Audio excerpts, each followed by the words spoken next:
صحابہ نے نبی صلی اللہ علیہ وسلم سے تذکرہ کیا، آپ نے ان صحابی کو بلایا، تم کیوں پڑھ رہے ہو؟ انہوں نے فرمایا کہ مجھے اس سورت سے محبت ہے، مجھے اس سورت سے محبت ہے۔ حدیث آپ صلی اللہ علیہ وسلم نے فرمایا جس کا مفہوم ہے جنت کی بشارت دی آپ صلی اللہ علیہ وسلم نے کہ تمہیں اس سورت سے محبت ہے، تو اس پر آپ صلی اللہ علیہ وسلم نے ان کو جنت کی بشارت دی، کیونکہ اس سورت سے محبت ہونا کس کی علامت ہے؟ کہ اللہ کی توحید سے محبت ہے، اور یہ اللہ سے سچی محبت کی علامت ہے۔ تو اس لیے اگر کوئی ہر رکعت میں سورہ اخلاص پڑھتا ہے تو بھی ٹھیک ہے۔ البتہ نبی صلی اللہ علیہ وسلم کی جو عام سنت ہے وہ یہ کہ رکعتوں میں آپ الگ الگ صورتیں پڑھا کرتے تھے، اس لیے علماء کہتے ہیں کبھی جوش میں انسان نوافل میں ساری رکعتوں میں قل ہو اللہ پڑھ لے، جوش محبت میں ٹھیک ہے، لیکن عام معمول اسی کا بنانا چاہیے جو نبی صلی اللہ علیہ وسلم کا اپنا معمول تھا۔ وہ کیا تھا کہ مختلف صورتوں میں مختلف رکعتوں میں مختلف صورتیں آپ صلی اللہ علیہ وسلم پڑھا کرتے تھے۔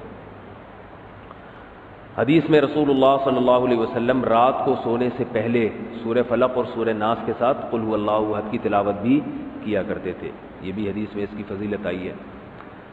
ایک حدیث میں آتا ہے رسول اللہ صلی اللہ علیہ وسلم نے فرمایا، حضرت ابو ہریرہ رضی اللہ تعالی عنہ سے مروی ہے کہ نبی صلی اللہ علیہ وسلم نے فرمایا کہ اللہ تعالیٰ ارشاد فرماتے ہیں، جب نبی یوں کہتے ہیں کہ اللہ نے ارشاد فرمایا تو ایسی حدیث کو حدیث قدسی کہا جاتا ہے کہ اللہ تعالیٰ فرماتے ہیں کہ کذبنی عبدی ولم یکن لہ ذالک، میرے بندوں نے مجھے جھٹلایا حالانکہ میرے بندوں کے لائق یہ نہیں تھا کہ مجھے جھٹلاتے، وشتمنی عبدی، میرے بندوں نے مجھے گالی دی ہے، ولم یکن لہ ذالک، حالانکہ ان کے لائق نہیں تھا کہ اپنے معبود کو گالی دیں۔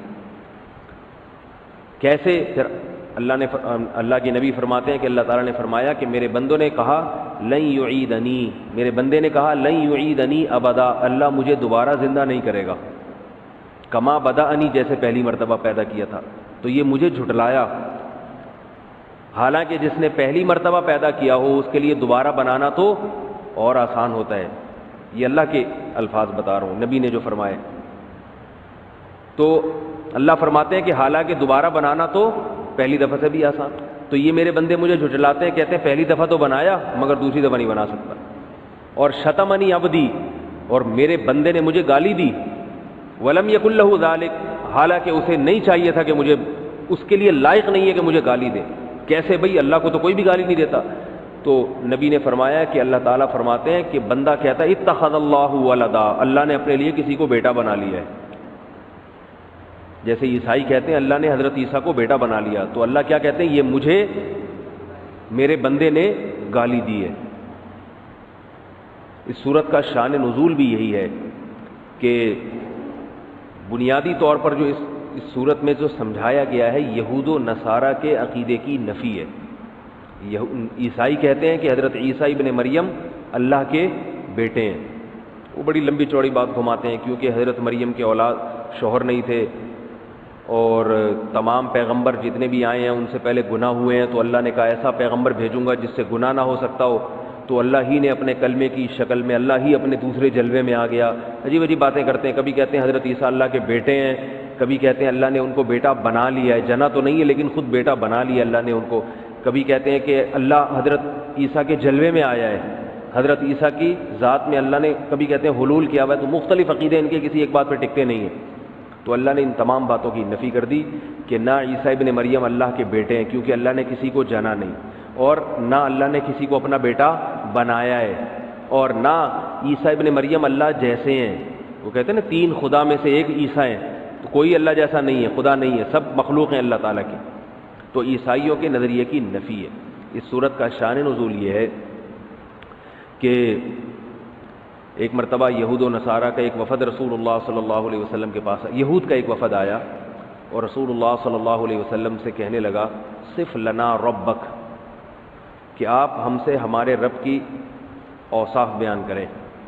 یہودیوں کا شاید یہ خیال تھا کہ تورات میں تو لکھا ہے کہ اللہ جیسا کوئی بھی نہیں ہے، اگر یہ جھوٹے نبی ہوں گے تو غلط صفات بیان کرنا شروع کر دیں گے، بھئی وہ ایسا ہے وہ اس طرح ہے۔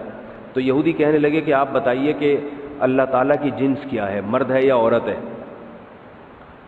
اور کس چیز سے بنایا گیا ہے، کس چیز سے بنایا گیا، من الذهب ام من الفضة ام من النحاس، سونے کا بنا ہوا ہے، چاندی کا بنا ہوا ہے یا پیتل کا بنا ہوا ہے، ہمارا جو رب ہے کس میٹر جس میٹر سے بنا ہے وہ میٹر کون سا ہے. تو اس پہ یہ صورت نازل ہوئی. اللہ احد اللہ الصمد، بے نیاز ہے، لم یلد ولم یولد، نہ جنا نہ جنا گیا، اور اس کا کوئی ہم پلہ نہیں ہے. جب ہم پلہ نہیں ہے، لیس کمثلہ شیء، جب اس جیسا کوئی ہے ہی نہیں ہے، تو سونے یا چاندی یا پیتل سے مثال ممکن نہیں ہے، کیونکہ یہ تو مخلوق کی مثالیں ہیں. اللہ مخلوق سے بالکل الگ ہے، ماورا ہے، ہماری عقلوں سے بالا تر ہے. تو اس کے پیتل مثال میں پیش کرنا، سونا مثال میں پیش کرنا یہ ممکن نہیں ہے. ایک روایت میں آتا ہے کہ مشرکین نے کہا، مشرکین مکہ جو تھے نا، وہ نسب کی بڑی بحث کیا کرتے تھے. نسب کہ اس کا نسب کیا ہے، اس کا نسب کیا ہے.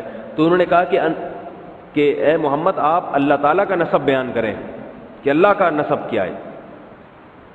تو اس پہ یہ صورت نازل ہوئی، لم یلد ولم یولد، نہ اس نے کسی کو جنا نہ وہ کسی سے جنا گیا، اس کا کوئی نسب نہیں ہے. الاول سب سے پہلے ہے اور سب سے آخر، یعنی ہمیشہ سے ہے اور ہمیشہ رہے گا. تو توحید کا مضمون اس میں بیان کیا گیا. اللہ تعالی ہمیں سورت کے مضامین پر عمل کی توفیق عطا فرمائے، اور جن لوگوں کو زبانی یاد نہیں ہے ان کو تو کم از کم یہ سورت زبانی یاد ہونی